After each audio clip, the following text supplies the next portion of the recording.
Հացը լեռներում փառատոն։ Հացը լեռներում տոնածիսական ուտեստների փառատոնին ներկայացվում են մի քանի տասնյակ ծիսական ուտեստներ, որոնք դարեր ի վեր դրվել են հայկական տոնական սեղաններին։ Միջոցառմանը մասնակցում են հայկական խոհանոցը ներկայացնող ընկերություններ, ռեստորաններ, պանդոկներ, խոհարարական քոլեջներ, ինչպես նաև տարբեր հասարակական կազմակերպություններ։ Փառատոնի շրջանակներում լինում է համերգային ծրագիր, բեմականացումներ, ժողովրդական երգ ու պար, նույնիսկ խարույկ են վառում, որի վրայով ցատկում են զույգերը։ Փառատոնի նպատակն է հայ խոհարարական ավանդույթների պահպանումը։ Այն տեղի է ունենում Էրեբունի ամրոցի թանգարանամերձ հրապարակում։ Հայկական հացերի հարուստ պատմության ուսումնասիրությունը։ Հայկական խոհանոցը դարերի ավանդույթներով հյուսված պատմություն ունի, որտեղ հացը սուրբ տեղ է զբաղեցնում սեղանի վրա։ Հայկական մշակույթում հացը սոսկ ապրուստ չէ, դա հյուրընկալության, միասնության և ավանդույթի խորհրդանիշ է։ Այս ամենը ուսումնասիրում է մշակութային նշանակությունը, ավանդական տեխնիկան և հայկական հացերի բազմազանությունը, առաջարկելով հայացք նետել Հայաստանի հարուստ խոհարարական ժառանգությանը։ Հայկական խոհանոցը համերի և բույրերի տոն է, որն արտացոլում է երկրի մշակութային և գյուղատնտեսական առատությունը։ Հայկական խոհանոցի հիմքում ընկած է հացը, հիմնական սնունդը, որը պահպանել են հայերի սերունդները, ինչն էլ առանցքային դեր է խաղացել նրանց խոհարարական ինքնության ձևավորման գործում։ Հին Հայաստանում հացը մեծ նշանակություն ուներ, այն ոչ միայն էներգիայի աղբյուր էր, այլև զարգացման և առատության խորհրդանիշ էր։ Ցորենի մշակումը և հացի պատրաստման տեխնիկայի զարգացումը կարևոր են եղել հին հայկական քաղաքակրթության վերելքի համար, ճանապարհ հարթելով խոհարարական ավանդույթների համար, որոնք պահպանվում են մինչև օրս։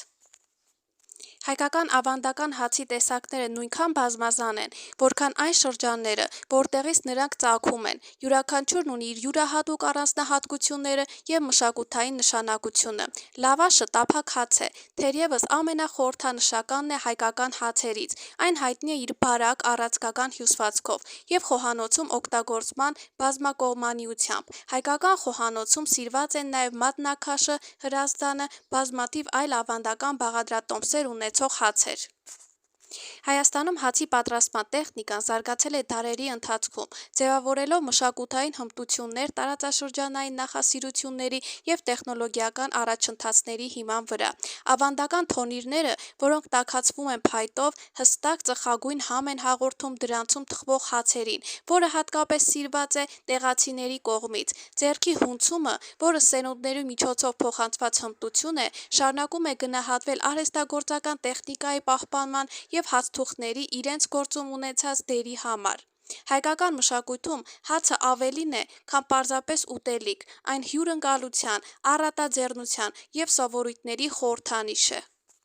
Սովորական ծեսերն ու առածները, որոնք պտտվում են հացի շուրջ, ընդգծում են դրա կարևորությունը առօրյա կյանքում։ Աղ ու հացով հյուրին դիմավորելը փաստում է հացի որպես բարի կամքի ու նպատակի արտահայտչամիջոցի կարևորությունն ու գերադասությունը։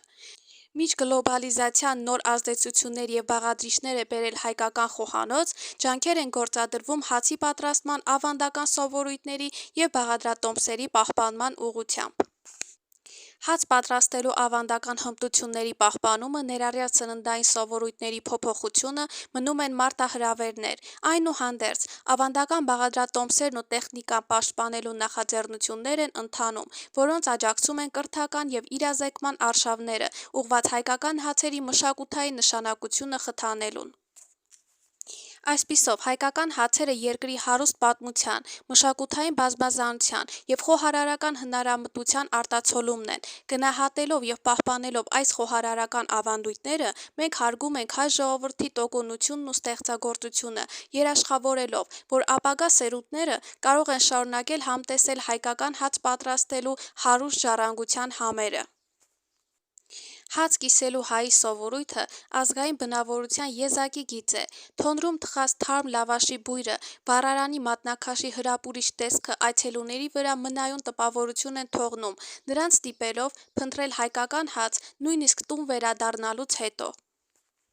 Առասպել լավաշի մասին։ Հայկական հին զրույցը պատմում է, որ Հին Հայաստանը պատերազմել է Ասորեստանի հզոր թագավորի հետ։ Այդ պատերազմները վարում էր Արամը։ Նա Արմավիրի տեր Հարմայի որդին էր, մի աշխատասեր եռանդուն մարդ, որը չէր կարող տեսնել, թե ինչպես են օտար ցեղերն ու ազգերը ոտնակոխ անում իր հայրենիքը։